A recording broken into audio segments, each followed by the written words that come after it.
Hi, and welcome to Materials Month. I'm your host, Andre Baros. All month long, I'll be diving into AceLab's Materials Hub to give you side-by-side materials analysis.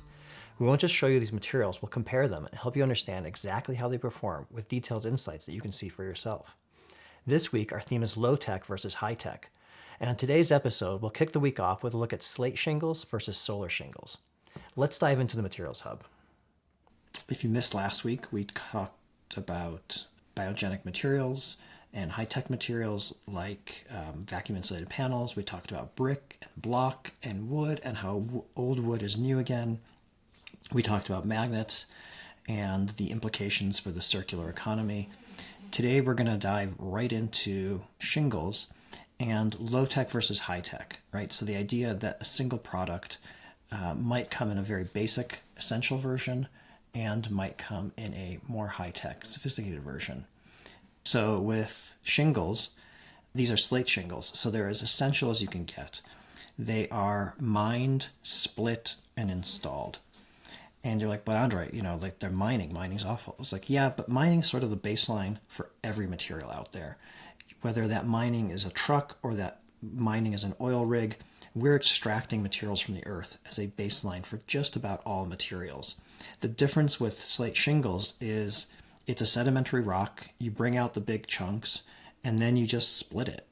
And the shingle comes from that split stone. There's very, very little extra processing and very little embodied energy beyond the mining. Beautiful material too, incredibly durable and long lasting. It's stone after all. Good stuff, right? At the other end is, I'm going to kind of go in reverse order here, but are solar shingles. So there's a car company that gets a lot of attention for solar shingles. I don't think it's a bad thing bringing attention to that. Putting solar on your roof is a good idea. Not only is it power for you, but it reduces the demand on transmission lines to have distributed energy production. So solar is a good idea in a lot of different ways. And it's exciting to see too the big players like GAF and Certainteed getting into the market. So, just kind of taking a quick look, right? They're making solutions that are intended for the mass market. So this is something that could replace a portion of the asphalt shingle market with sustainable, renewable energy. Pretty exciting, much more turnkey than a lot of solutions. Similar, this one from Certainteed. They've got a few less photos. And then another one that we found who's an interesting player is Luma Solar. And they make the most shingle-looking shingle in the mix. And it's sort of, part of the whole roof. So I'm sure that they're taking photographs at an angle to sort of emphasize their product. But, from a lower angle, and as you sort of, the light shifts and you're looking at it different ways, they really disappear better than other options. So if you're in a situation where you need a roof that generates its own power and you need a roof that looks good and blends into a design idea or a design context or a neighborhood that's picky about it, then there's options that really work for you. And I think that's exciting to see that range from sustainability through low impact and sustainability through high production. So low tech, high tech solutions.